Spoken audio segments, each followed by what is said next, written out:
America में सबसे ज़्यादा डिप्रेशन की गोली खाते हैं बच्चे।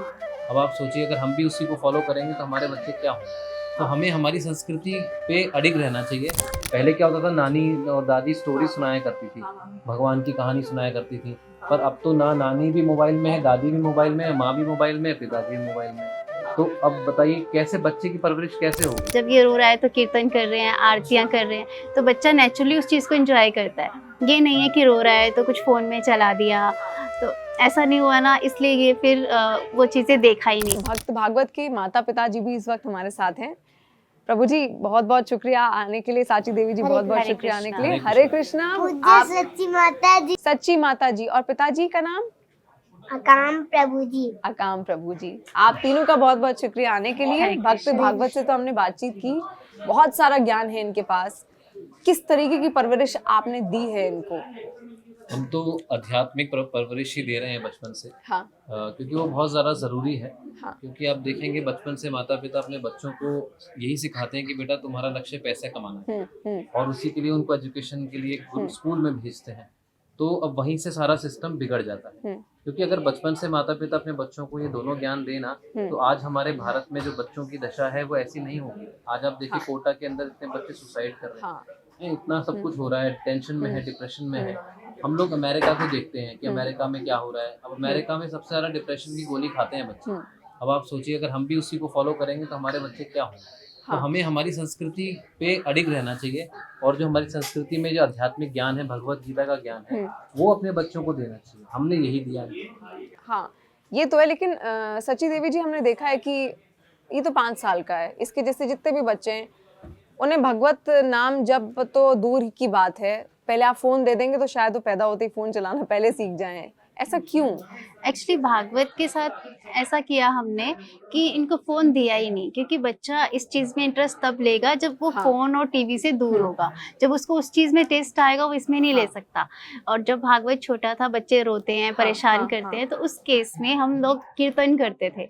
जब ये रो रहा है तो कीर्तन कर रहे हैं, आरतियाँ कर रहे हैं, तो बच्चा नेचुरली उस चीज़ को एंजॉय करता है। ये नहीं है कि रो रहा है तो कुछ फ़ोन में चला दिया, तो ऐसा नहीं हुआ ना, इसलिए ये फिर वो चीज़ें देखा ही नहीं। जब बच्चा खाना खाता है, बच्चे लोग खाते हैं तो पेरेंट्स मोबाइल देकर खिलाते हैं। जब भागवत प्रभु प्रसाद पाते थे, छोटे थे, तो ये अपना छोटा सा मृदंग था तो उसको गोद में रखते थे और बजाते थे, और मैं आरतियाँ गाती थी या कीर्तन गाती थी तो इसको खिलाती थी। इस चीज का जिक्र ये हर जगह कर भी चुके हैं, आज भी इन्होंने इसका जिक्र किया। पवाती थी। अच्छा चलिए, भक्ति तो आपसे मिली इसको, लेकिन बहुत अच्छे वक्ता भी हैं, ये बोलते बहुत अच्छा है। कैसे, कहाँ से सीखा ये चीज आपने? कैसे पकड़ा कि इसको बोलना बहुत अच्छे से आता है, वक्ता बहुत अच्छा है, स्पीकर बहुत अच्छा बन सकता है?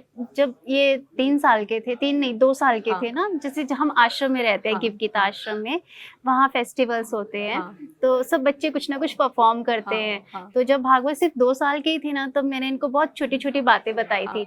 जैसे आज किसका आविर्भाव है, तो राम, ऐसे एक एक शब्द से सीखे वो। तो जब 3 साल के हुए तो थोड़ा और एक्सप्लेन करने लगे। तो पहला इंटरव्यू इनका 3 साल का आया था। तभी धीरे धीरे इन्होंने जैसे जितना ज्यादा करने लगे, प्रचार करने लगे, तो और सीख गए। पर जब 2 साल के थे तो तब से इन्होंने ये बोलना सीखा माइक पर। तो ये सुनते हैं। एक्चुअली हमारे गुरुजी हैं डॉक्टर वृंदावन चंद्र दास जी, वो लेक्चर देते हैं, हम लोग लेक्चर देते हैं। ऑलरेडी हमारी डेली क्लास होती है, तो ये सुनते हैं। तो जब उसी माहौल में रहते हैं तो इसलिए बोलना भी इनको अच्छा लगता है कि भाई मुझे बताना, मुझे तो बहुत सारी चीजें हम नहीं सिखाते, बहुत सारी चीजें तो ये वो माहौल सीख रहा से, होता है, माहौल से आश्रम सीख रहा में होता है, गुरुजी से सुनकर, रेगुलर क्लासेस होती है, उनको देखकर सीखते हैं। हम तो सिर्फ श्लोक लर्न करा दिया या कोई स्टोरी सुना दी, पर एक्स्ट्रा जो बच्चे बातें करते हैं ज्यादा स्पिरिचुअली, वो सिर्फ भक्तों को देखकर सीखते हैं। अच्छा, आजकल के बच्चों को तो एबीसीडी भी आप सिखाएंगे तो भी उसमें वो मन लगा के नहीं वो करते। तो इसको तो इतने लंबे लंबे श्लोक और गीता का पूरा ज्ञान है इसको। तो कैसे, मतलब श्लोक, अब मैं अगर किसी बच्चे को एबीसीडी सिखाऊं तो शायद मुझे ही आफत आ जाए कुछ देर बाद, लेकिन इससे श्लोक सब याद किए हुए हैं। कैसे, उसके लिए कोई ट्रेनिंग है? किस तरीके की शिक्षा कैसे देते हैं? जब भागवत छोटे थे, 2.5-3 साल के, तो जब बच्चा खेलता है ना, जैसे ये अपने टॉय से खेल रहा है या कुछ ड्रॉ कर रहा है ना, तो उस टाइम पे मैं श्लोक गुनगुनाती हूँ। तो इस तरह से इसने वो याद होता है। याद हो। या फिर हम जैसे रिकॉर्ड कर दिया तो वो सुन सुनकर वो रिपीट होता रहता है, तो वो इसके कानों में जाता रहा। तो इसलिए उसको याद हो गया कि ये श्लोक है। तो सबसे पहला श्लोक इन्होंने याद किया, यदा धर्म क्षेत्रे कुरुक्षेत्रे, जब 3 साल का था सबसे पहला श्लोक। तब जब इसने याद किया ना तो मुझे लगा कि बच्चा याद कर सकता है, तो फिर धीरे धीरे हमने फिर आगे आगे श्लोक लर्न करवाया। हाँ। बच्चे की उम्र तो क्या कच्ची होती है ना, हाँ। कोरा कागज कैसे होता आप है। उसको मॉड्यूलेट जो कर आप दोगे डालोगे- वैसे ही बन जाएगा। हाँ, वैसे हाँ। 3 साल के बच्चे गाने याद करते हैं, हाँ, इन्होंने हाँ। श्लोक याद किए हैं, बस ये है। अच्छा, जैसे आपके घर में तो बेशक भक्ति जो माहौल है वो तो रहेगा ही रहेगा, फिर भी कुछ चीजों का ध्यान देना पड़ता है कि उस पर वो असर ना हो। हाँ जी। संघ का ध्यान बहुत ज्यादा जरूरी है। अपने अच्छा। बच्चों को सही संघ कराना चाहिए। हमारे शास्त्र कहते हैं साधु संघ, साधु हाँ। संघ सर्व शास्त्र कहते हैं। हाँ। मतलब अच्छा संघ अपने बच्चों को दो। हाँ। अगर आपको लग रहा है कि भाई अब मेरा बच्चा सही संघ नहीं कर रहा है तो तुरंत उसको वहां से आप हटाओ। अच्छा। मतलब वो बहुत ज्यादा जरूरी है। और संगति। उसको अच्छा संग दो। उसको आप सत्संग में लेके जाओ, उसको हाँ। आप भगवान के मंदिर में लेके जाओ, है ना, उसके साथ बैठ के आप समय बिताओ, उसको हाँ। आप भगवान के बारे में कुछ बताओ, हाँ। उसको और स्टोरी सुनाओ। पहले क्या होता था, नानी और दादी स्टोरी हाँ, सुनाया करती थी, हाँ, हाँ, भगवान की कहानी सुनाया करती थी। हाँ, पर हाँ। अब तो ना नानी भी मोबाइल में है, दादी भी मोबाइल हाँ। में है, माँ भी मोबाइल में है, पिता हाँ। भी मोबाइल में है। हाँ। तो अब बताइए कैसे बच्चे की परवरिश कैसे होगी? उस तक वो चीजें पहुंचेंगी ही नहीं हाँ। पहुंचेंगी। तो हाँ। बिल्कुल स्वार्थ हमें छोड़ना पड़ेगा, हमारा ये सब, हाँ। और हमें बच्चों पे ध्यान देना पड़ेगा, हाँ। तभी हमारा भारत एक सकुशल भारत बनता है। हाँ।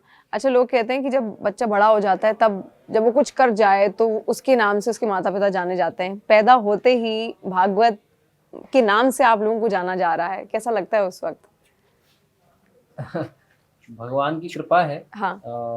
तो अच्छा लगता है कि ठीक है, बहुत अच्छी बात है। गर्व ये गर्व होता है कि चलो हाँ। ये बच्चा भी इस लाइन में लगा, हाँ। और ये भी भगवान के काम आया, हाँ। इस देश के काम आएगा, हाँ। हर जगह भगवान का नाम फैलाएगा। तो इसी से प्रसन्नता मिलती है, क्योंकि हमारे भगवत गीता में भगवान हाँ। कहते हैं कि जो मेरा प्रचार करता है वो मुझे सर्वाधिक प्रिय होता है। तो हमें खुशी है कि ये ऐसा कर रहा है, उससे ये भगवान के प्रिय बनेंगे। और हम ये समझते हैं कि हाँ, हमारा जीवन सफल हो गया अगर ये पूरी तरह से अपना जीवन इसी में ही पूरा बिताए, तो बहुत अच्छी बात। एक्चुअली जब मैं प्रेगनेंसी टाइम में थी तो मैं श्रीमद् भागवतम पढ़ती थी। हाँ। तो उस टाइम मैं भगवान से यही प्रेयर करती थी कि भगवान जो भी जीवात्मा आए, हाँ। तो वो भगवान श्री कृष्ण की सेवा में लगे, उनके प्रचार में लगे। प्रभुपाद जी ने जो हमें टीचिंग्स दी हैं उनको वो सारी दुनिया में फैलाए। तो हाँ। हो सकता है भगवान ने ये विश पूरी कर दी। बिल्कुल, वो विश आपकी पूरी की है, और चीज झलकती भी है उसके अंदर। जो आपने जो चीजें की जब आप गर्भवती थी, तो चीजें उसके अंदर झलकती हैं, वो भाव झलकता है उसके अंदर। आपको कैसा लगता है भागवत? आपको कैसा लगता है? आपके माता पिता आपको पूरा सपोर्ट करते हैं, पूरा स्नेह देते हैं, पूरा प्यार करते हैं। आप देखिए आज भी आपके साथ वो आए हैं, हर जगह आपके साथ रहते हैं, कैसा लगता है? बहुत अच्छा। स्नेह दिखा दिया उसने। ना अच्छा, कभी आप रहे हैं माता पिता के बिना? रहे हैं कभी रहे हैं ऐसे? कभी नहीं रहे? कभी भविष्य में रहना पड़ा तो फिर क्या होगा? जब कभी भविष्य में कहीं वो आपको कहीं छोड़ के चले गए, आपसे कहा एक दिन के लिए आप रह लीजिएगा, बस हम अभी आते हैं, फिर क्या होगा? कभी सोचा आपने ऐसा? नहीं सोचा? साथ ही रहना है ना, साथ जाएंगे। ठीक है। यंगेस्ट टेडेक्स स्पीकर का इसको अवार्ड मिल चुका है, मतलब यंगेस्ट टेडेक्स स्पीकर बन चुका है। वो जर्नी कैसी रही इसकी, कैसा लगा आपको उस वक्त सची देवी जी? बहुत अच्छा लगा। एक्चुअली हमारा तो कुछ नहीं है, ये जो इसने बातें भी करी वहाँ पर वो सब प्रभुपाद जी की टीचिंग्स हैं, हमारे गुरु जी की टीचिंग्स है। हमारा तो इसमें कोई यश नहीं है। जो हमारे गुरु जी कहते हैं सारा यश गुरु के लिए है। हाँ। तो जो भी इनको मिला, सम्मान मिला, जो भी मिला वो सब भगवान के लिए है। तो इसमें हमारी कोई योग्यता नहीं है। नहीं, बहुत बहुत बधाई आप दोनों को, बहुत बहुत बधाई। और भागवत आपको भी बहुत बहुत बधाई।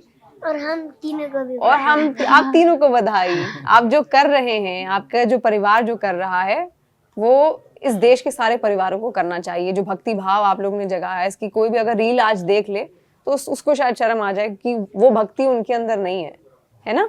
ऐसा है ना भागवत? पर वो भक्ति आपके अंदर है, वो भक्ति आप पूरे विश्व में छाएगी। जल्दी से पासपोर्ट बना लीजिए, वहां जाएंगे आप फिर, ठीक है? फिर हम विदेश से आपका वो लेक्चर सुन रहे होंगे भागवत पे, है ना?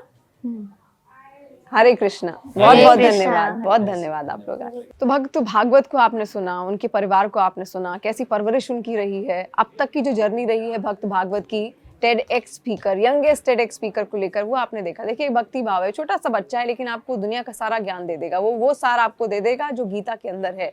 और ये हम सब के लिए सोचने वाली बात है कि आखिर वो भक्ति हम सब में कैसे आए, क्योंकि हम सब शायद अपनी चीजों में उलझे रह जाते हैं। वो भक्ति भाव हमारे अंदर कभी नहीं समा पाएगा।